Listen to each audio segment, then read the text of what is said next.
Hello friends, कैसे हो सब लोग। आई होप सब लोग अच्छे होंगे, बेहतर होंगे और स्वस्थ होंगे। Welcome to affairs cloud learn to lead. This is Ashu और आज हम डिस्कस करेंगे बहुत ही इंपॉर्टेंट करंट अफेयर 13 मार्च 2021 के।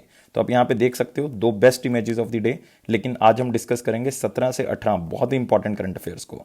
सो यार वीडियो को बिल्कुल लास्ट तक देखना है और साथ ही साथ वीडियो को लाइक कर देना है, शेयर करना है मैक्सिमम टू मैक्सिमम, और चैनल को सब्सक्राइब कर देना अगर आप इस चैनल पे पहली बार आए हैं, क्योंकि आपकी सपोर्ट की यार बहुत ज़्यादा ज़रूरत है। और आगे बढ़ने से पहले एक दो चीज़ें डिस्कस करूंगा जो कि हमारी अफेयर्स क्लाउड की सब्सक्रिप्शन के बारे में है, मतलब हमारी करंट अफेयर्स की सब्सक्रिप्शन। तो गाइज आप किस तरह से इसको बाय कर सकते हो। आपको हमारी एप्लीकेशन को डाउनलोड करना पड़ेगा। एप्लीकेशन का नाम क्या है? Careers cloud. तो आप डाउनलोड कैसे कर सकते हैं इस एप्लीकेशन को? इसका लिंक जो है वो आपको डिस्क्रिप्शन बॉक्स में मिल जाएगा। तो आप आसानी से इस एप्लीकेशन को डाउनलोड कर सकते हो और उसमें हम 1 साल की और 2 साल की सब्सक्रिप्शन प्रोवाइड कर रहे हैं, मतलब 2021 की और 2022 की सब्सक्रिप्शन आपको यहाँ पे मिल रही है। लेकिन दोस्तों, अगर आप 2020 की सब्सक्रिप्शन लेना चाहते हैं तो आपको हमारी वेबसाइट को विजिट करना पड़ेगा। 2020 की 6 महीने की भी आपको मिल जाएगी सब्सक्रिप्शन, 1 साल की भी मिल जाएगी। लेकिन हम आपको सब्सक्रिप्शन में प्रोवाइड क्या करेंगे, मतलब आप इसको क्यों खरीदोगे? तो उसमें आपको अगर कोई बेनिफिट मिलेगा तभी आप इसको परचेज करोगे। तो हम आपको दे रहे हैं daily wise PDF. Daily wise PDF में 2 तरह के सेक्शन होंगे, जिसमें एक सेक्शन में आपको डिटेल्ड करंट अफेयर मिलेगा पूरे दिन का, दूसरे में आपको मिलेगा क्वेश्चन एंड आंसर फॉर्मेट में पीडीएफ, ताकि आप उसको रिवाइज कर सको आसानी से। नेक्स्ट होगा वीकली पीडीएफ सेक्शन, जो कि अपने आप में बहुत ही इंपॉर्टेंट सेक्शन है, क्योंकि आप करंट अफेयर्स को वीक वाइज जो है वो क्या कर सकते हो, रिवाइज कर सकते हो। नेक्स्ट होगा वीकली टेस्ट, अपने आप को जांचने के लिए कि मुझे कितना करंट अफेयर याद रहता है और कितना और रिवाइज करने की जरूरत है। तो आपको इसको बहुत अच्छे से जो है करना होगा। नेक्स्ट मंथली जो पीडीएफ सेक्शन होगा, जो कि बहुत इंपॉर्टेंट सेक्शन है, जिसमें हम आपको अलग अलग तरह की पीडीएफ प्रोवाइड करते हैं, जो कि आपके एग्जाम पॉइंट ऑफ व्यू से आपको अलग अलग तरह से हेल्प कर सकती हैं। जैसे कि स्टडी पीडीएफ, जिसमें पूरे महीने का थ्योरेटिकल करंट अफेयर्स आपको दिया जाता है। नेक्स्ट होगा क्वेश्चन एंड आंसर पीडीएफ, मतलब जो थ्योरेटिकल करंट अफेयर होगा वो क्वेश्चन एंड आंसर फॉर्मेट में मिलेगा, ताकि आप उसको रिवाइज कर सको। नेक्स्ट होगा पॉकेट पीडीएफ, जिसमें आप अपने करंट अफेयर को जल्दी जल्दी में रिवाइज कर सकते हो, ताकि आप जो है वो थ्योरेटिकल फॉर्मेट में एग्जाम से पहले इसका यूज कर सकें। नेक्स्ट होगा banking, economy and finance section, जिसमें आप करंट अफेयर्स को जो है वो हम उन बच्चों के लिए तैयार करते हैं, खास करके जो बैंकिंग एग्जाम की तैयारी कर रहे हैं। नेक्स्ट होगा टॉप 100, इसका मतलब टॉप 100 करंट अफेयर्स आपको मिलेंगे, वो भी क्वेश्चन एंड आंसर फॉर्मेट में, मतलब बेस्ट 100 करंट अफेयर्स को आप बार बार रिवाइज कर सकते हैं। तो ये सारी चीजें आपको हर महीने मिलेंगी। तो अगर इस तरह से आप तैयारी करोगे करंट अफेयर्स की, तो आपका कितना बड़ा सेक्शन जो है वो क्या हो जाएगा, यहां से कवर हो जाएगा। लेकिन इसके ऊपर भी हम आपको 10% एक्स्ट्रा डिस्काउंट दे रहे हैं। तो आपने कोड कौन सा यूज करना है? आपने कोड यूज करना है ASH10 ASH10। तो आपको 10% एक्स्ट्रा डिस्काउंट इसके ऊपर मिल जाएगा। और ये गाइस करंट अफेयर्स हिंदी में भी अवेलेबल हैं और इंग्लिश में भी अवेलेबल हैं। और इसी के साथ जो है वो हम स्टार्ट करेंगे आज का वीडियो 13 मार्च 2021 का। लेकिन इससे पहले सब बच्चों से फिर से कहना चाहूंगा कि यार आप लोगों की सपोर्ट की जरूरत है। यार वीडियो को लाइक करना है, शेयर करना है और सब्सक्राइब चैनल को कर देना है। तो स्टार्ट करते हैं आज का current affair most important question section के साथ। और ये रहा उसमें पहला question, who won 2020 Ibrahim prize. तो यार ये प्राइज आपके लिए बहुत ही ज्यादा इंपॉर्टेंट हो जाता है, क्योंकि ऐसे क्वेश्चन जो है वो एग्जामिनर आपसे पूछ सकता है। और इसमें 2 चीजें याद रखनी है कि इब्राहिम प्राइज जो है वो 2006 में स्टार्ट किया गया था। एक सूडान के बहुत फेमस बिजनेसमैन थे, उन्होंने एक फाउंडेशन बनाई थी, मो इब्राहिम फाउंडेशन। मो इब्राहिम फाउंडेशन की तरफ से इस अवार्ड को स्टार्ट किया गया था। उन लोगों को दिया जाता है जो गुड गवर्नेंस के लिए काम करते हैं, डेमोक्रेटिक इलेक्शन सिस्टम के लिए काम करते हैं, और जो टर्म्स एंड डेमोक्रेसी की उसमें रिस्पेक्ट करते हैं और उसको आगे बढ़ाते हैं। तो ये मिला है एक प्रेसिडेंट को, और वो प्रेसिडेंट कौन सी कंट्री के? नाइजर कंट्री के प्रेसिडेंट हैं। तो इसका मतलब आंसर क्या होगा? आंसर होगा मोहम्मदो इजोफो। तो यार नाम थोड़ा सा डिफिकल्ट जरूर है, लेकिन एक बार पढ़ना है ताकि ऑप्शन देख के जो है टिक कर सको। तो सिर्फ मोहम्मदो इजोफो, तो नाम जो है वो मिलता जुलता है, राइम से बन रहा है, तो इसलिए याद रखना है। और ये कौन सी कंट्री के प्रेसिडेंट है? नाइजर कंट्री के प्रेसिडेंट है। लेकिन यार बाकी भी ऑप्शन जो है वो आपके लिए बहुत ज्यादा इंपॉर्टेंट है। क्यों इंपॉर्टेंट है? क्योंकि पहला अगर आप ऑप्शन देखोगे, कायरिल रामाफोसा, ये कौन सी कंट्री के प्रेसिडेंट है? ये प्रेसिडेंट है साउथ अफ्रीका के। तो ये चीज याद रखनी है। नेक्स्ट आपके पास नाना अकुफो आडो। तो मैंने आपको क्वेश्चन करवाया था कि जो नाना है वो आप याद कैसे रखोगे? नाना गाना से जो है वो आप क्या रखोगे? याद रखोगे। तो इसका मतलब यार वो तो बहुत सिंपल होगा कि कौन सी कंट्री के प्रेसिडेंट होंगे, ये हमारे पास हो जाएंगे घाना के। और नेक्स्ट हमारे पास है मोहम्मदो बुहारी, ये कौन सी कंट्री के? नाइजीरिया के हैं। तो यार ये चीजें याद रखनी है, नाइजर और नाइजीरिया में कंफ्यूज नहीं हो जाना। नाइजर कंट्री के प्रेसिडेंट को मिला इब्राहिम प्राइज, जिनका नाम है मोहम्मदो इजोफो। तो नाम जरूर याद रखेंगे, एक बार इसको पढ़ लेना ताकि नाम को कोई भी दिक्कत ना आए।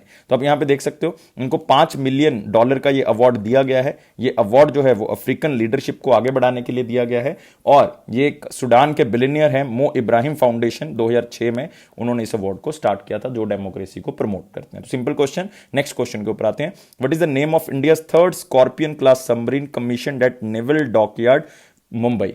तो यार ये जो है वो कलवरी क्लास जो है वो स्कॉर्पियन है, इसको फ्रांस ने डिजाइन किया है, लेकिन इसको बनाया जो है वो महाराष्ट्र मुंबई बेस्ड जो है वो कंपनी है, उसने इसको बनाया है। मेजन डॉक ने इसको जो है वो कंस्ट्रक्ट किया है, मतलब ये मेक इन इंडिया इनिशिएटिव के तहत इसको बनाया गया है। और इससे पहले 2 स्कॉर्पियन क्लास सबमरीन्स को हम कमीशन कर चुके हैं, ये जो है वो थर्ड है हमारे पास, और इसका नाम क्या है?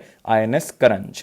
INS करंज को हम क्या कर चुके हैं? अब कमीशन कर चुके हैं, तो 3 कर चुके हैं, 3 रह चुकी हैं। कौन कौन सी रह चुकी हैं जिनके आप नाम यहां पे अगली ऑप्शंस में देख रहे हो? INS वेला, वजीर और वक्षीर। ये इसमें से 2 जो है वो इंडक्ट तो कर लिए, लाइक INS वेला और वजीर इंडक्ट तो कर लिए, लेकिन अभी स्टार्ट नहीं, मतलब कमीशन नहीं की, तो दोनों में डिफरेंस है।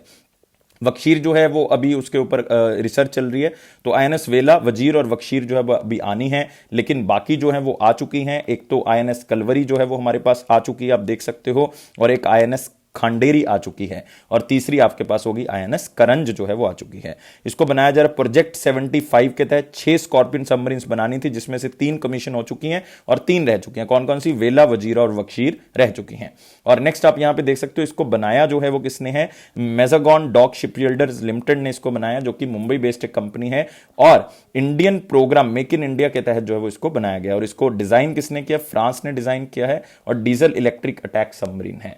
तो यार एक इंपॉर्टेंट आपके पास यहां पे क्वेश्चन सामने आ चुका है, और याद रखना है कि 6 स्कॉर्पियन क्लास जो हैं वो सबमरीन्स जो हैं वो आपने एक और पढ़ लेना, ताकि आपको पता लग जाए कि कौन कौन है। और इसमें आपको पता है कि ये किसकी प्रेजेंस में स्टार्ट हुआ है, ये पूरा का पूरा, मतलब इसको कमीशन किया गया है जो चीफ ऑफ नेवल स्टाफ है हमारे, एडमिरल करमबीर सिंह। तो ये आप साथ में जरूर याद रखेंगे। तो बहुत सी इंफॉर्मेशन आपको मिल चुकी है इस क्वेश्चन से। नेक्स्ट क्वेश्चन के ऊपर बढ़ते हैं। अगला क्वेश्चन है, which organisation received the king Bhumibol award world soil day 2020 award? तो वर्ल्ड सॉइल डे से इसको जो है वो आप क्या रखोगे? याद रखोगे। क्यों याद रखना है? क्योंकि वर्ल्ड सॉइल डे जो है वो कब मनाया जाता है? 5 दिसंबर को मनाया जाता है, और ये 2020 का अवार्ड जो है वो 2019 के काम के लिए जो है वो दिया गया है। तो इसका मतलब याद रखेंगे, बिल्कुल याद रखेंगे। आंसर क्या होगा? Indian council of agriculture research जो है वो इसका क्या होगा? आंसर होगा। मतलब मैं बात कर रहा हूं ICAR की। तो ये अवार्ड ICAR को मिला है। ICAR का हेडक्वार्टर आपको पता है न्यू दिल्ली है, और इसके जो डायरेक्टर जनरल हैं वो हैं डॉक्टर त्रिलोचन मोहापात्रा, मतलब डॉक्टर T मोहापात्रा। तो आप यहां पे देख सकते हो, इनको मिला है king Bhumibol world soil day 2020, और ये कौन सी ऑर्गेनाइजेशन देती है? फूड एंड एग्रीकल्चर ऑर्गेनाइजेशन, जो यूनाइटेड नेशन की एक ऑर्गेनाइजेशन है, और इसका हेडक्वार्टर आपको कहां पे मिलेगा? इटली, रोम के अंदर आपको मिल जाएगा। तो आप देख सकते हो इनको काम करने के लिए, खास करके क्योंकि हेल्थ से रिलेटेड है और साथ में सॉइल से रिलेटेड है, मतलब हेल्दी सॉइल्स को जो है वो उसको इंपॉर्टेंस देनी है, किस तरह से किसानों को जागरूक करना है, वो सारी चीजें इन्होंने की है। और थीम क्या था वर्ल्ड सॉइल डे 2019 का?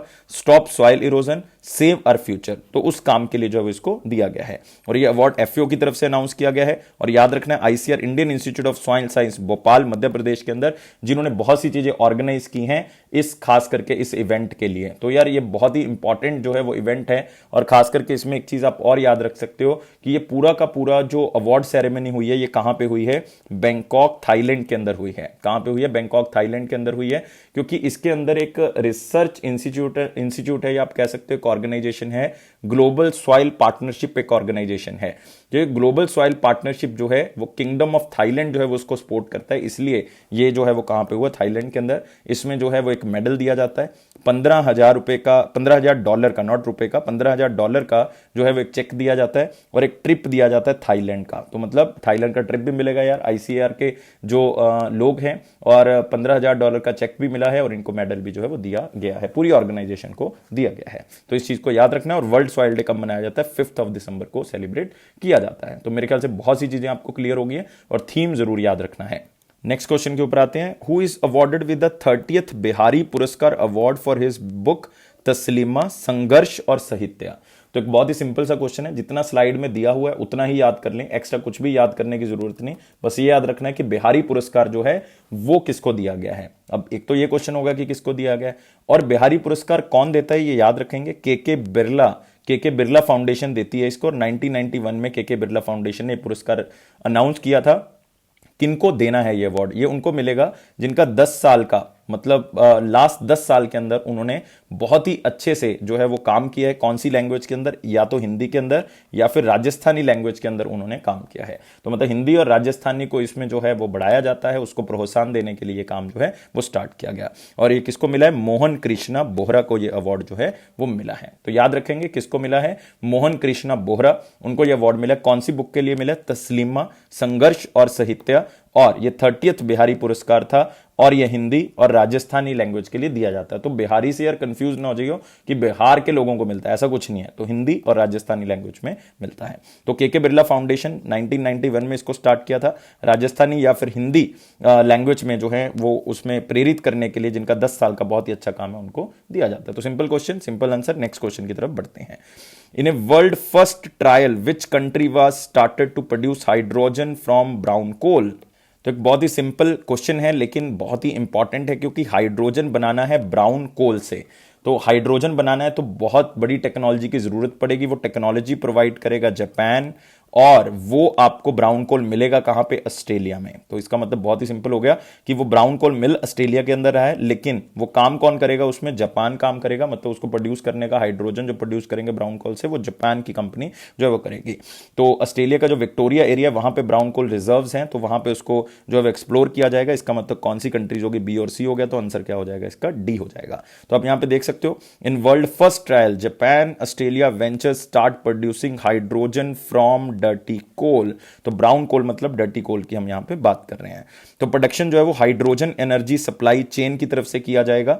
और ये चीज याद रखनी है कि ये कंपनी का नाम है, और ये कंपनी जो है वो कौन रन करता है, ये कावासाकी हैवी इंडस्ट्रीज करती हैं, किसकी है, जापान की। और ये रिजर्व आपको कहां पे मिलेंगे, विक्टोरिया ऑस्ट्रेलिया के अंदर। और ये शो करता है liquefied hydrogen can be produced commercially और एक्सपोर्टेड सेफली ओवरसीज। मतलब इसको आप जो है वो प्रोड्यूस कर सकते हो, बहुत ही अच्छे तरीके से कमर्शियली बना सकते हो इसको, और साथ ही साथ इसको आप दूसरी कंट्रीज को भी क्या कर सकते हो, सप्लाई कर सकते हो। तो मतलब बहुत ही अच्छा तरीका जो है वो इन्होंने बनाया है। और अगर जापान ऐसा करने में सक्षम है या कर लेता है, तो इसका मतलब जापान अपने टारगेट को बहुत ही अच्छे से मैच कर सकता है, जो कि है 0 carbon emission by the year of 2050। और बहुत सी कंट्रीज का ये लक्ष्य है कि हमने 2050 तक हमने कार्बन न्यूट्रल बन जाना है, मतलब हमने बिल्कुल भी कार्बन एमिशन जो है वो नहीं करनी। और रिसेंटली इससे रिलेटेड आपने एक न्यूज को याद रखना है कि रिसेंटली जो है वो एक इसी तरह का टाई अप हुआ था, वो भी हाइड्रोजन को डेवलप करने के लिए, मतलब हाइड्रोजन जनरेशन टेक्नोलॉजी को डेवलपमेंट करने के लिए बायोगैस गैसिफिकेशन के थ्रू। और वो टाई अप किसका हुआ था, IISC मतलब Indian institute of science Bengaluru, और साथ ही साथ जो है वो हमारे पास इंडियन ऑयल कॉर्पोरेशन के अंदर ये साइन अप हुआ था, मेमोरेंडम ऑफ अंडरस्टैंडिंग हुआ था उनके बीच में, जिसके अंदर उन्होंने ये टाई अप किया था कि हम डेमोन्स्ट्रेट करेंगे बायोगैस गैसिफिकेशन का, जो कि हाइड्रोजन जनरेशन टेक्नोलॉजी के बेस पे होगी। तो यार किसी तरह से हम एनर्जी को हम क्या कर रहे हैं, प्योर करते जा रहे हैं, कार्बन एमिशन कम होती जाए, तो उसके ऊपर काम हो रहा है। और आपने याद रखना है यहाँ पे 2 कंट्रीज के बारे में जिक्र हो रहा है, एक तो ऑस्ट्रेलिया का हो रहा है। ऑस्ट्रेलिया के प्राइम मिनिस्टर स्कॉट मॉरिसन है, कैपिटल कैनबरा है इसकी, और करेंसी आपको पता है Australian dollar. Japan capital is Tokyo, currency जो है वो येन है, और आपको पता है कि प्राइम मिनिस्टर कौन है, योशिहिडे सुगा। तो ये तीनों चीजें आपने याद रखनी है। नेक्स्ट क्वेश्चन के ऊपर बढ़ते हैं। नेक्स्ट सेक्शन है हमारे पास वेरी इंपॉर्टेंट क्वेश्चन, और मोस्ट इंपॉर्टेंट क्वेश्चंस को हम कंप्लीट कर चुके हैं। अगला क्वेश्चन है हमारे पास, India and which country boost the cooperation in energy sector by inaugurating India energy office in the country. तो यार आप सबको पता है कि हमने 450 गीगावाट जो है वो हमने 2030 तक लक्ष्य अचीव करना है, खास करके नॉन जो आप कह सकते हो रिन्यूएबल एनर्जी सोर्सेज में, नॉन रिन्यूएबल में नहीं, रिन्यूएबल एनर्जी सोर्सेज में। और साथ ही 175 गीगावाट लक्ष्य अचीव करना है हमने 2022 तक। और 175 मतलब 175 गीगावाट के अंदर 100 गीगावाट जो है वो सिर्फ किसका है, सोलर एनर्जी का है, और 60 गीगावाट जो है वो किसका है, विंड एनर्जी का है। तो इंडिया ने जो है वो एक कंट्री के साथ पहले भी टाई अप किया था कि आपका यार जो फार ईस्ट वाला एरिया, मान लो ये कंट्री है और यहां पे एक एरिया है जिसका नाम है व्लादिवोस्तोक, तो याद रखेंगे व्लादिवोस्तोक कहा जाता है उसको, और वो बहुत ही ज्यादा अनएक्सप्लोर्ड एरिया है, बर्फ से ढका रहता है, मतलब कोई जाता नहीं वहां पे, पॉपुलेशन कम है।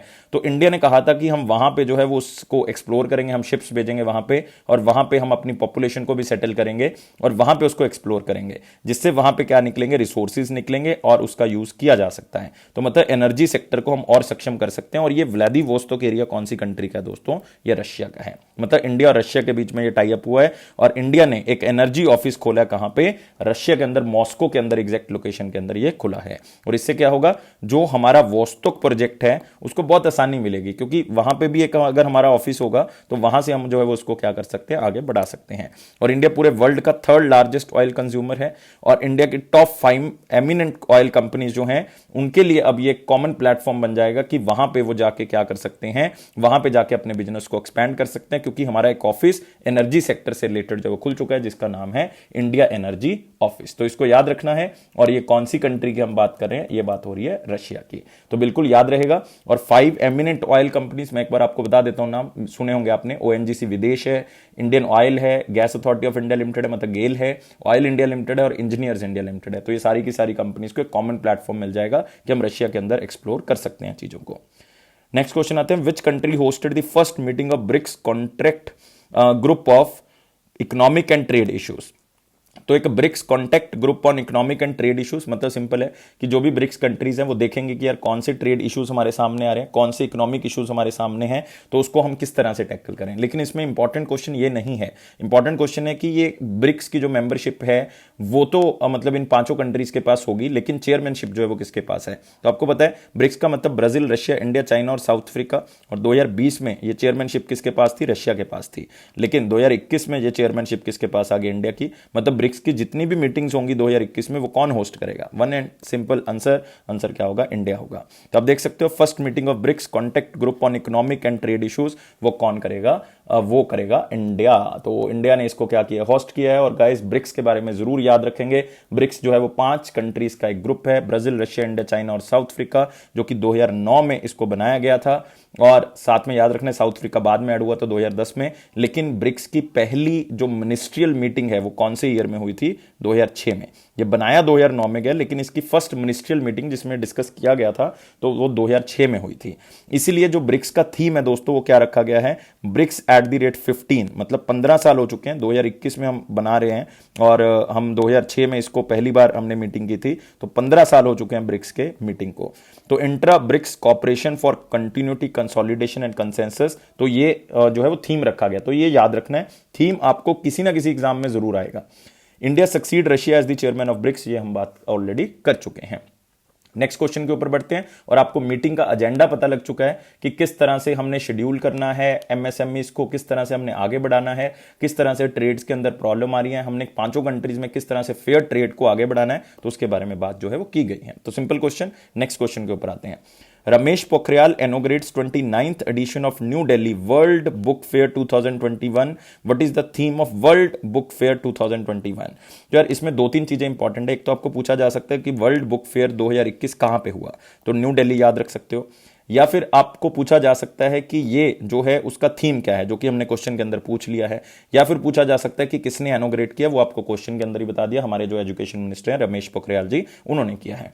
तो तीनों चीजें आपको क्लियर हो गई हैं यहां से। और आपको अब थीम बता देते हैं कि क्या है। इसका थीम है नेशनल एजुकेशन पॉलिसी। तो इसको याद कैसे रखोगे, रमेश पोखरियाल जी ने किया है तो बाय डिफॉल्ट एजुकेशन से रिलेटेड होगा, तो आंसर क्या होगा, नेशनल एजुकेशन पॉलिसी 2020 होगा। लेकिन बाकी 3 ऑप्शंस भी पहले बताऊंगा, पहले इसको हम डिस्कस कर लेते हैं। तो यूनियन मिनिस्टर रमेश पोखरियाल जी ने इसका उद्घाटन किया है और ये वर्चुअल एडिशन है, मतलब वर्चुअली इसको जो है वो किया जाएगा। 6 से लेकर 9 मार्च के बीच में किया गया। इसका थीम मैं आपको बता चुका हूं। और वर्ल्ड बुक फेयर जो है वो नेशनल बुक ट्रस्ट की तरफ से ऑर्गेनाइज किया है। इसमें ऑलमोस्ट 15 कंट्रीज ने जो है पार्टिसिपेट किया, मतलब उनके जो लोग हैं वो यहाँ पे बुक फेयर के अंदर जो वर्चुअली उसको क्या कर सकते हैं, अब देख सकते हैं। लेकिन अदरवाइज पहले आपको विजिट करना पड़ता था तो बहुत ही कम लोग आते थे, लेकिन अब जो है वो वर्चुअली है तो बाय डिफॉल्ट जो है वो वहीं पे क्या कर सकते हो, इसको अटेंड कर सकते हो। तो 15 कंट्रीज में इसमें पार्टिसिपेट किया। अब आते हैं जो बाकी ऑप्शंस आप देख रहे हो यहाँ पे, पावरिंग विद प्लांट प्रोटीन। यार ये किसका जो है वो हो सकता है, मतलब खुद बताओ सोच के कि ये प्रोटीन वाला जो है वो थीम जो है वो किसका हो सकता है। पावरिंग विद प्लांट प्रोटीन जो है वो हमारे पास नेशनल प्रोटीन डे का है। मैंने आपको करवाया था नेशनल प्रोटीन डे कब मनाया जाता है, 27 फरवरी को मनाया जाता है। A pathway to future, a pathway to future जो है वो किसका हो सकता है, तो फटाफट बताएंगे। फ्यूचर जो है वो ये भी हमने किया था, 4 फेब को ये डे मनाया जाता है। कौन सा, international day of human fraternity. तो याद रखते हैं international day of human fraternity, तो इसके बारे में जो वो बात की गई है, और ह्यूमन फ्रेटर्निटी मतलब भाईचारे की यहां पे बात हो रही है। Next, I am and I will, world cancer day के बारे में बात हो रही है। तो यार आप सबको पता है कि वर्ल्ड कैंसर डे जो है वो कब मनाया जाता है, मतलब कब इसको ऑब्जर्व किया जाता है, तो ये भी 4 फरवरी को सेलिब्रेट या आप कह सकते हो इसको ऑब्जर्व किया जाता है। और इसका थीम 2019 से लेकर 21 तक यही है, I am and I will. तो इसके बारे में आपने याद रखना है। नेक्स्ट क्वेश्चन के ऊपर बढ़ते हैं। तो हम डिस्कस कर चुके हैं सारी ऑप्शंस को। नेक्स्ट आते हैं, who was appointed as the 4th chief statistician of India. तो सिंपल वर्ड्स में अगर मैं आपको बताऊं कि एक ऐसा पर्सन जो सारा डाटा क्रिएट करता है, चाहे वो इन्फ्लेशन से रिलेटेड है, चाहे आप कह सकते हो वो जीडीपी से रिलेटेड उसने कुछ बताना है, इंडस्ट्रियल इकोनॉमी के बारे में बताना है, चाहे उसने एम्प्लॉयमेंट अनएम्प्लॉयमेंट की रेशो बतानी है, चाहे उसने लेबर सर्वे करना है, तो सारी जो रिस्पॉन्सिबिलिटी है वो इसी बंदे की होती है, चीफ स्टैटिस्टिशियन ऑफ इंडिया। और ये बंदा किसको मतलब किसको अपॉइंट किया गया सरकार की तरफ से, जीपी, याद रखना जीपी समानता को जो है वो अपॉइंट किया गया है। किसको अपॉइंट किया गया, जीपी समानता या समन्ता को अपॉइंट किया गया। तो किसी भी तरह से आप प्रनंस कर सकते हो, जीपी समन्ता जी को अपॉइंट किया गया है 4th chief statistician of India. इन्होंने रिप्लेस किया है डॉक्टर छत्रपति शिवाजी को। तो मतलब थोड़ा सा नाम रिनाउंड है, लेकिन राजा नहीं है यार, ये छत्रपति शिवाजी नहीं है, तो लेकिन डॉक्टर छत्रपति शिवाजी उनका नाम है। लेकिन ये जब ये बनेंगे ये चीफ स्टैटिस्टिशियन ऑफ इंडिया तो हैं, उनके पास 2 रिस्पॉन्सिबिलिटी और आ जाएंगी। ये अपने आप ही सेक्रेटरी बन जाएंगे, किस डिपार्टमेंट के, ministry of statistics and program implementation के, और साथ ही साथ ये नेशनल स्टैटिस्टिकल ऑर्गेनाइजेशन के हेड भी बन जाएंगे, मतलब एनएसओ के हेड भी बन जाएंगे, और साथ ही साथ जो सेक्रेटरी भी बन जाएंगे ministry of statistics program and implementation. तो बहुत बड़ी जिम्मेवारी है इनके पास, सारा डाटा क्रिएट करना है, सारा डाटा जो देना है, तो बहुत बड़ा जो है वो रोल इनका प्ले होता है। तो प्रिपरेशन करेंगे इकोनॉमिक डाटा जितना भी नेशनल अकाउंट्स के लिए जरूरी है, जो कि मैं बता चुका हूं। इंडस्ट्रियल सर्वे है, चाहे वो आप कह सकते हो कि इन्फ्लेशन का डाटा है, चाहे आप कह सकते हो लेबर का अनएम्प्लॉयमेंट एम्प्लॉयमेंट रेशो है, चाहे लेबर सर्वे है, तो सारी चीजें यही निकालते हैं। तो चीफ स्टैटिस्टिशियन ऑफ इंडिया, तो बिल्कुल आंसर क्लियर हो गया, जीपी समन्ता या जीपी समानता।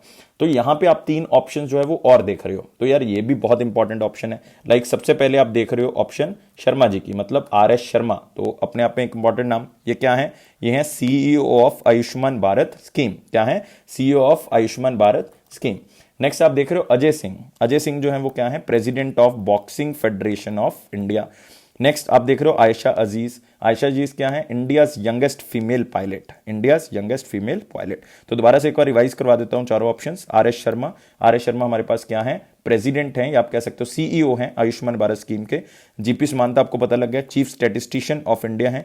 अजय सिंह आपको पता लग गया, प्रेसिडेंट है boxing federation of India. Ayesha Aziz जो हैं वो यंगेस्ट फीमेल जो हैं वो क्या है, पायलट हैं। तो बिल्कुल याद रहेगा, आयशा अजीज जी का नाम याद रहेगा, और सारी चीजें आपको याद रहनी चाहिए। नेक्स्ट क्वेश्चन के ऊपर आते हैं। Which company and Gom space successfully test world first bank led blockchain transaction in space. तो देखो ब्लॉकचेन ट्रांजैक्शंस तो आपने बहुत सी देखी होंगी, लेकिन ये ब्लॉकचेन टेक्नोलॉजी जो है वो स्पेस के अंदर यूज की गई है ट्रांजैक्शंस को करने के लिए, और सैटेलाइट्स की मदद से इसको किया गया है। और ये कंपनी कौन सी, और आपको एक हिंट देता हूं, रिसेंटली उस कंपनी ने इंडिया के एसबीआई बैंक के साथ जो है वो टाई अप किया है कि हम जो है वो आपकी ट्रांजैक्शंस के अंदर ब्लॉकचेन टेक्नोलॉजी यूज करेंगे ताकि आपकी फास्टर ट्रांजैक्शंस हो सकें। तो ये कंपनी कौन सी है, जेपी मॉर्गन। तो याद रखेंगे, क्वेश्चन इंपॉर्टेंट है, JP Morgan successfully tested blockchain transactions in space. इससे क्या होगा, ब्लॉकचेन टेक्नोलॉजी में और भी ज्यादा सुधार जो है वो हो सकता है। और इससे क्या होगा कि smart contracts on A blockchain network establish between the satellites orbiting on the earth. और इसमें डेटा भी ट्रांसफर हो सकता है between the satellites against payments. तो मतलब पेमेंट्स जो है वो आप करके सैटेलाइट्स में डाटा जो है वो ट्रांसफर कर सकते हो। तो जैसे कि मान लो रशिया का ऑलरेडी सैटेलाइट जो है वो है वहां पे, और इधर यूएसए का सैटेलाइट है, तो आपस में डाटा ट्रांसफर करना है, तो पेमेंट्स करेंगे, मतलब ऑनलाइन ही पेमेंट्स हो जाएंगी, और उसी के थ्रू डाटा भी जो है वो आप इसी के थ्रू ब्लॉकचेन टेक्नोलॉजी के थ्रू ट्रांसफर कर सकते हो। तो आने वाला टाइम जो है वो ब्लॉकचेन टेक्नोलॉजी के ऊपर बेस्ड माना जा रहा है, और ये भी माना जा रहा है कि 2030 तक जो है अगर हम ब्लॉकचेन टेक्नोलॉजी को यूज करते हैं तो जीडीपी जो है बहुत ज्यादा राइज कर सकती है। और ब्लॉकचेन जो है वो ब्लॉक्स के अंदर इंफॉर्मेशन को स्टोर करना, जिसके बाद आप ब्लॉक्स को जोड़ते जाओगे और वो इंफॉर्मेशन जो है वो स्टोर होती जाएगी, जिसके कारण जो है वो डाटा जो है वो आपका सेफ और सिक्योर होता रहेगा। तो ये ब्लॉकचेन टेक्नोलॉजी का आजकल बहुत ज़्यादा ट्रेंडिंग है। इसी से जो है वो क्रिप्टोग्राफी वर्ड आया, क्योंकि ये क्रिप्टोग्राफी के थ्रू जोड़ा जाता है और इसी से क्रिप्टो करेंसी जो है वर्ड आया है। नेक्स्ट आते हैं, reserve bank of India removed which bank from its enhanced regulatory supervision.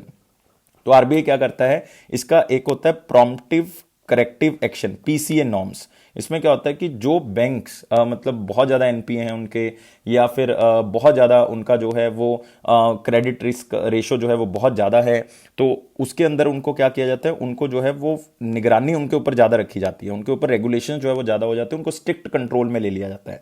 लेकिन रिसेंटली एक बैंक जो है वो बहुत ज़्यादा इंप्रूव कर चुका है, उनके एनपीए कम हो चुके हैं, उन्होंने बहुत ज़्यादा अपने आप को रिस्क फैक्टर से निकाल लिया है। तो आरबीआई ने उनको अब रेगुलेटरी सुपरविजन मतलब जो प्रॉम्प्ट एक्शन है, प्रॉम्प्ट करेक्टिव एक्शन जो है उसमें से निकाल लिया है। और वो बैंक कौन सा है, industrial development bank of India. तो आप देख सकते हो आरबीआई ने रिमूव कर दिया है आईडीबीआई को, कहां से, प्रॉम्प्ट करेक्टिव एक्शन फ्रेमवर्क से, और अब उनके ऊपर इतनी बड़ी रेगुलेशंस नहीं लगेंगी।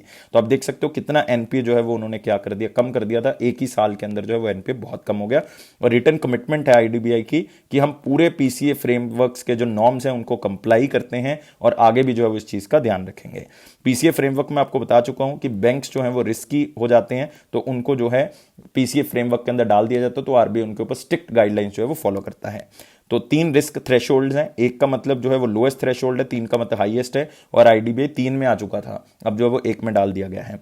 डिप्टी गवर्नर 4 हैं इसके, बिभू प्रसाद कनगो, महेश कुमार जैन, मिशेल देबापात्रा, एम राजेश्वर राव, ये सारे के सारे आरबीआई के डिप्टी गवर्नर्स हैं। और एम राजेश्वर राव जो है वो रिसेंटली अपॉइंट किए गए थे। तो मेरे ख्याल से बहुत सी चीजें क्लियर हो गई हैं, लेकिन एक चीज यहां पे आप और याद रख सकते हो, वो क्या, आईडीबीआई।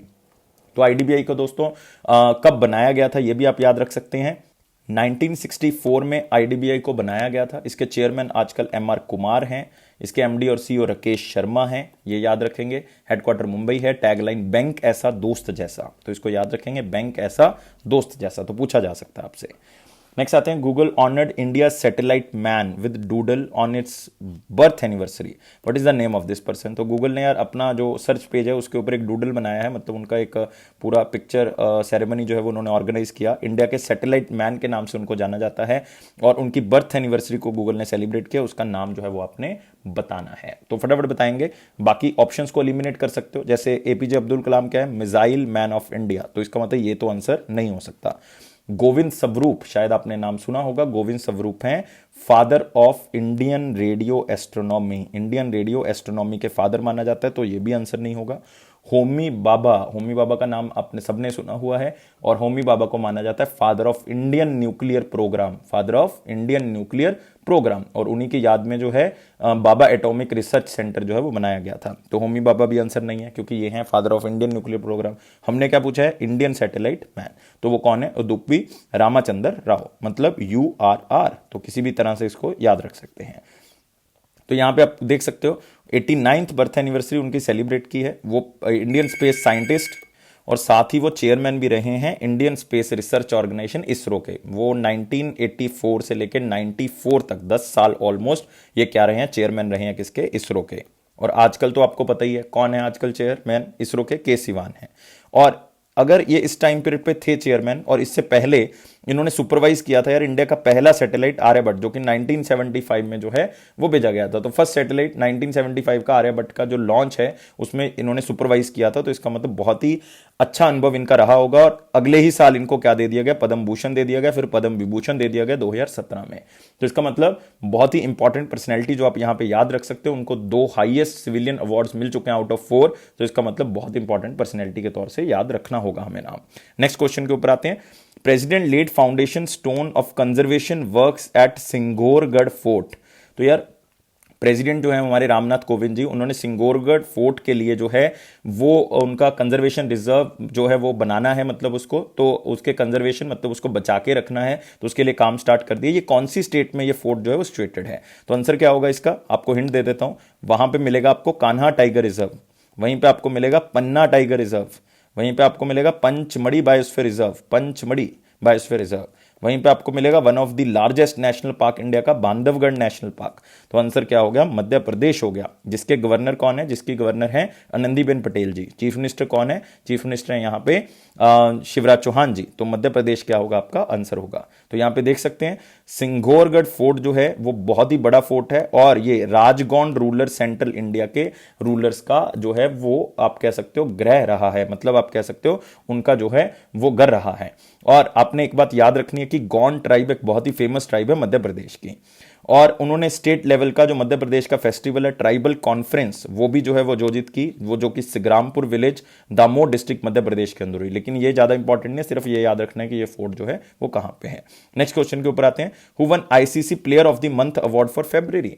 तो यार ये आईसीसी ने स्टार्ट किया था लाइक न्यू ईयर पे 2021 में कि हम हर महीने जो है वो क्या दिया करेंगे, प्लेयर ऑफ द मंथ जो है वो निकाला करेंगे, वो मेन कैटेगरी में भी और वुमेन कैटेगरी में भी निकाला करेंगे। तो अगर दोनों में निकाला करेंगे तो यहां पे जो आपको ऑप्शंस दिख रही हैं वो भी आंसर जो है वो दो में होगा। तो आंसर क्या होगा, बोथ ए एंड बी, मतलब टैमी बेमोंट ये जो है वो इंग्लैंड की प्लेयर है, मतलब ये वुमेन कैटेगरी के अंदर, रविचंद्रन अश्विन जो है वो मेन कैटेगरी के अंदर। तो ये आपके पास क्या होगा, आंसर होगा, याद रहेगा बिल्कुल। और आपको अगर जनवरी का पूछ ले, मतलब अगर रिसेंटली कोई आपका एग्जाम है तो आपको जनवरी का पूछा जा सकता है। तो जनवरी में आपने याद रखना है कि मेन कैटेगरी में ऋषभ पंत को मिला था और वुमेन कैटेगरी के अंदर शबनीम इस्माइल को मिला है। मैं लिख देता हूं यहां पे, शबनीम इस्माइल, ISMAIL। कौन सी कंट्री से बिलोंग करती हैं ये बिलोंग करती हैं साउथ अफ्रीका से। तो दोनों याद रखेंगे, ICC women player of the month और ICC men player of the month. तो जनवरी का भी बता दिया और आपको फरवरी का भी बता दिया। नेक्स्ट आते हैं इंपॉर्टेंट क्वेश्चंस के ऊपर, दो क्वेश्चन को डिस्कस करेंगे। पहला है which general insurance partner with InterMiles to introduce free cancellation travel insurance. मतलब जब आप इंटर माइल्स की वेबसाइट पे जो है वो आप बुक करोगे, कुछ भी अगर आप बुक कर रहे हो, मान लो कोई डोमेस्टिक टिकट बुक कर रहे हो, तो उसके बाद जो है वो आप क्या कर सकते हो, उसमें एक ऑप्शन आएगा कि आपने जो इस जनरल इंश्योरेंस का आपने इंश्योरेंस लेना है। अगर आप ले लेते हो तो कल को अगर टिकट कैंसिल कर देते हो तो जीरो कैंसिलेशन फीस जो है वो लगेगी। तो आंसर क्या होगा इसका, एडलवीज जनरल इंश्योरेंस होगा। तो आप यहां पे देख सकते हो Edelweiss general insurance partner with InterMiles to introduce free cancellation travel insurance. और इंटर माइल्स जो है वो एक leading travel and lifestyle reward program है, जो कि आपको जो है वो जितनी बार आप इसको यूज करोगे उतने ही आपके पॉइंट्स ऐड होंगे। तो आपकी जब भी आप अगली बार टिकट जो है बुक करोगे तो आपके प्राइजेस लेस हो जाएंगे। और इंटर माइल के साथ कहा है कि इंडिया में कहीं भी ट्रेवल कर रहे हो तो सिर्फ एक नॉमिनल फीस पे करके आपने जो है वो इस इंश्योरेंस को ले लेना है। उसके बाद जब भी आप कैंसिल करते हो, फ्लाइट को रीऑर्गेनाइज करते हो विद इन 24 आवर्स, तो आपको जो है वो क्या होगा, पूरा रिफंड मिल जाएगा और साथ ही कैंसिलेशन फीस जो है वो नहीं लगेगी। और पहले जो है वो इसका नाम क्या था, इंटर माइल्स का जेट प्रिविलेज था, लेकिन अभी जो है वो नाम जो बदल के इसका क्या कर दिया गया था, इंटर माइल्स। अदरवाइज कुछ इंपॉर्टेंट नहीं है इसके अंदर। एडलवीज इंश्योरेंस कंपनी के बारे में भी याद नहीं रखना, लेकिन फिर भी अगर बच्चे करना चाहते हैं तो आप देख सकते हो एमडी और सीएम मनीष दुरेजा हैं, लेकिन इंपॉर्टेंट नहीं है, छोड़ दो इसको। सिर्फ याद रखना है इंटर माइल्स और एडलवीज इंश्योरेंस कंपनी। नेक्स्ट आते हैं, world kidney day is annually observed across the globe on which day. तो यार इस साल 2021 में किस दिन को वर्ल्ड किडनी डे बनाया गया। तो आप सोच रहे होगे कि सर ऐसा क्यों कह रहे हो कि इस साल, हर साल उस दिन नहीं मनाया जाता। भाई ये मनाया जाता है हर साल सेकंड थर्सडे ऑफ द मार्च। तो याद रखना है सेकंड थर्सडे ऑफ द मार्च को बनाया जाता है, और इस बार सेकंड थर्सडे जो है वो कौन सी डेट को आ गया, 11th ऑफ मार्च को। तो आपको डेट पूछना जो है वो एग्जामिनर के लिए थोड़ा सा मुश्किल होगा, तो आपको वो थीम भी पूछ सकता है, लेकिन थीम भी यार थोड़ा सा बड़ा है, इसलिए हमने इसको इंपॉर्टेंट क्वेश्चन में किया, अदरवाइज हम इसको वेरी इंपॉर्टेंट में करते।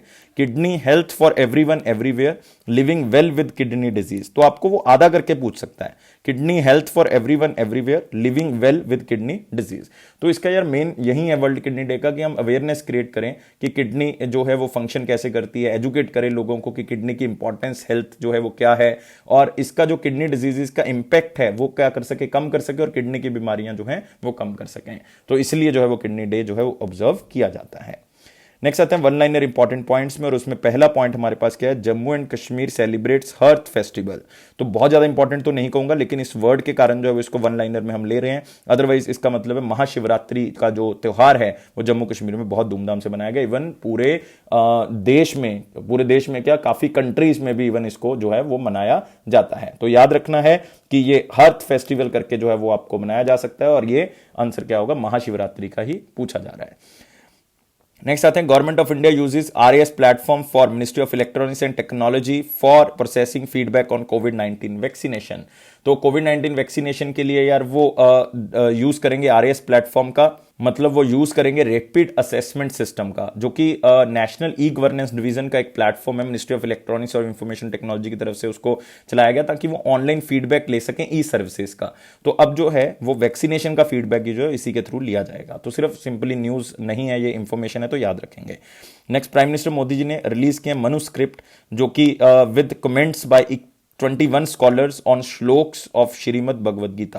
तो उन्होंने कुछ मनुस्क्रिप्ट्स जो है वो रिलीज की हैं, जिसमें 21 स्कॉलर्स के द्वारा कमेंट किए गए श्लोक के ऊपर, जो कि श्रीमद् भगवद गीता से लिए गए हैं। तो भगवद गीता की उन्होंने इंपॉर्टेंस बताई है कि आप इससे बहुत चीजें सीख सकते हो, इसीलिए वो कहते हैं कि इसको पूरे वर्ल्ड में अलग अलग लैंग्वेज में ट्रांसलेट करके पढ़ा जाता है। तो सिंपल अगेन न्यूज है, इंफॉर्मेशन जो है वो साथ में है, लेकिन न्यूज जो है वो इतनी ज्यादा इंपॉर्टेंट नहीं कहूंगा, सिर्फ इंफॉर्मेशन के बेसिस पर आप इसको कलेक्ट करोगे। Next, Ranjit Hoskote releases new poetry book hunch prose. तो मतलब एक बुक का नाम जो है वो आप पढ़ सकते हो यहां से। ऑथर का नाम सिर्फ रंजीत करके याद रखोगे, अदरवाइज इसमें कुछ याद करने वाला है नहीं, इसलिए हमने इसको वन लाइनर में कवर किया है। और हंच प्रोज जो है वो एक पोइम्स की कलेक्शन है, मतलब इसमें पोइम्स हैं जिसमें लिखा हुआ है कि हमारा जो टाइम है वो बहुत ही जो है वो टर्बुलेंट टाइम रहा है, मतलब बहुत ही दुखद जीवन जो है वो व्यतीत चल रहा है। And celebrate every aspect of humanity and being human, मतलब हमने दूसरों की सेवा किस तरह से की है, किस तरह से करनी है, उसके बारे में बताया हुआ है। तो हंच प्रोज और रंजीत, ये दो कीवर्ड आपके रहेंगे। Next, Aegon life insurance elevated Satishwar Balakrishnan as MD and CEO. तो सिर्फ याद क्या रखना है, क्योंकि ये कंपनी आपके लिए इंपॉर्टेंट नहीं है, एजन लाइफ इंश्योरेंस बिल्कुल इंपॉर्टेंट नहीं है, और उनके एमडी और सीईओ किसको बना दिए, बालाकृष्णन को बना दिया। सिर्फ नाम क्या याद रखना है, बालाकृष्णन और एजन, ताकि आपके कीवर्ड जो है वो याद रहें। नेक्स्ट है, labour minister launched convergence of ESI scheme with Ayushman Bharat योजना इन 4 स्टेट्स, मतलब 4 स्टेट्स में जो है वो इस स्कीम को स्टार्ट कर दिया है, जो कि आयुष्मान भारत योजना है। किसके साथ मिला के, एम्प्लॉय स्टेट इंश्योरेंस के साथ मिला के 4 स्टेट्स में इसको क्या कर दिया है, स्टार्ट कर दिया है। तो ये 4 स्टेट्स कौन कौन सी हैं, ये आपके पास है कर्नाटका, छत्तीसगढ़, मध्य प्रदेश और महाराष्ट्र। मतलब मध्य प्रदेश, महाराष्ट्र, कर्नाटक और छत्तीसगढ़, इन 4 स्टेट्स में एम्प्लॉय स्टेट इंश्योरेंस के साथ मिलकर प्रधानमंत्री जन आरोग्य योजना 4 स्टेट्स में स्टार्ट कर दिया है। 113 डिस्ट्रिक्ट्स में इसको स्टार्ट कर दिया गया है। तो यहां पे इंपॉर्टेंट क्या हो जाता है, एम्प्लॉय स्टेट इंश्योरेंस कॉर्पोरेशन के जो चेयरमैन है वो संतोष कुमार गंगवार हैं, जो कि मिनिस्टर ऑफ स्टेट हैं, इंडिपेंडेंट चार्ज है उनके पास लेबर एम्प्लॉयमेंट का। तो बिल्कुल याद रखेंगे इसको। नेक्स्ट आते हैं question of the day. Question of the day क्या था, Tsangpo is the other name in Tibet for which river. तो यार बहुत ही सिंपल सा क्वेश्चन था कि सेंगपो जो है वो किस रिवर का जो है वो नाम है तिब्बत के अंदर। तो मैं आपको बताना चाहूंगा कि एक रिवर निकलती है कहां से, मानसरोवर लेक से, ईस्ट साइड से निकलती है, चाइना से चलती है, मतलब तिब्बत वाली साइड से चलती है, तब इसका नाम क्या होता है, सेंगपो। फिर वो इंडिया में एंटर करती है अरुणाचल प्रदेश से, उसका इंडिया में नाम क्या हो जाता है, उसके इंडिया में नाम हो जाता है दिहांग। फिर इंडिया में अरुणाचल प्रदेश के बाद वो कौन सी स्टेट में जाती है, असम में जाती है। असम के बाद वो बांग्लादेश में चली जाती है, और बांग्लादेश में उसका नाम क्या हो जाता है, बांग्लादेश में नाम हो जाता है जे फॉर जमुना। उसके बाद वो बे ऑफ बंगाल में जो है वो क्या हो जाती है, खत्म हो जाती है। तो गाइस ये रिवर जो है वो कौन सी है, ब्रह्मपुत्र है। तो इसका मतलब आंसर क्या होगा, इसका ब्रह्मपुत्र होगा। तो बिल्कुल याद रखेंगे ब्रह्मपुत्र की ट्रिब्यूटरीज, लाइक आप कह सकते हो तीस्ता एक ट्रिब्यूटरी है इसकी, एक जो है वो हमारे पास जो है वो आएगी बहुत ही फेमस मानस ट्रिब्यूटरी, एक आपके पास आएगी दिबांग ट्रिब्यूटरी, एक दिहांग तो इसी का नाम हो गया, एक जो है वो सुबन सीरी आएगा, एक दन सीरी इसकी ट्रिब्यूटरी आएगी। तो ये फेमस ट्रिब्यूटरीज हैं। इवन एक लोहित भी इसकी ट्रिब्यूटरी है, ये भी याद रख सकते हैं। नेक्स्ट आते हैं क्वेश्चन ऑफ द डे। और क्वेश्चन ऑफ द डे मैंने बहुत पहले कवर किया था कि ब्लैक सॉइल को और किस नाम से जाना जाता है। और ब्लैक सॉइल जो है वो आपको पता है कि इसको कॉटन सॉइल भी कहा जाता है, और खास करके ये महाराष्ट्र या आप कह सकते हो गुजरात या उसके आसपास के एरिया में ये मिलती है। तो आपने बताना इसका दूसरा नाम जो है वो कौन सा है। तो कमेंट बॉक्स में आप आंसर करेंगे। अगर आपको वीडियो अच्छा लगा तो यार लाइक्स जरूर करना है इस वीडियो को, मतलब लाइक्स प्रोवाइड करना है मैक्सिमम टू मैक्सिमम, सब्सक्राइब करना है चैनल को और शेयर करना है मैक्सिमम टू मैक्सिमम, और लाइक करना है वीडियो को। और आपने क्या करना है, बेल बटन को प्रेस कर देना है। इवन अगर आपको वीडियो नहीं मिल रहा, आपको नोटिफिकेशन नहीं आ रही, तो आपने जो है वो बेल बटन को प्रेस कर दें, ताकि आपको नोटिफिकेशन जो है यार ऑन टाइम जो है वो मिलती रहे। और अफेयर्स क्लाउड का ये प्रॉमिस है कि आपके कॉन्फिडेंस को जरूर बूस्ट करेगा। अगर आप इसी तरह से वीडियोस को देखते रहोगे और इसी तरह से जो है पीडीएफ को पढ़ते रहोगे, तो आपका करंट अफेयर सेक्शन जो है वो जरूर बूस्ट हो जाएगा और आपको आगे सफलता जो है वो जरूर मिलेगी। और गाइज मैं हमेशा कहता हूं कि 90 से 95% करंट अफेयर जो हमारे ही करंट अफेयर से कवर किए जाते हैं, तो आपको हेल्प जरूर मिलेगी। और हमेशा ये भी कहता हूं कि लाइफ को बहुत ज्यादा सीरियस आपने नहीं लेना, लाइफ को जो है वो हमेशा अच्छे से जीना है, लाइफ को हमेशा अच्छे से रखना है, और आपने कोई भी टेंशन जो है वो नहीं लेनी। हमेशा खुश रहें, खुश रहेंगे तो आपका लक्ष्य जो है वो जरूर जो है वो कंप्लीट हो जाएगा। तो गाइज इसी के साथ मुझे दें इजाजत। Thank you guys, take care, bye bye.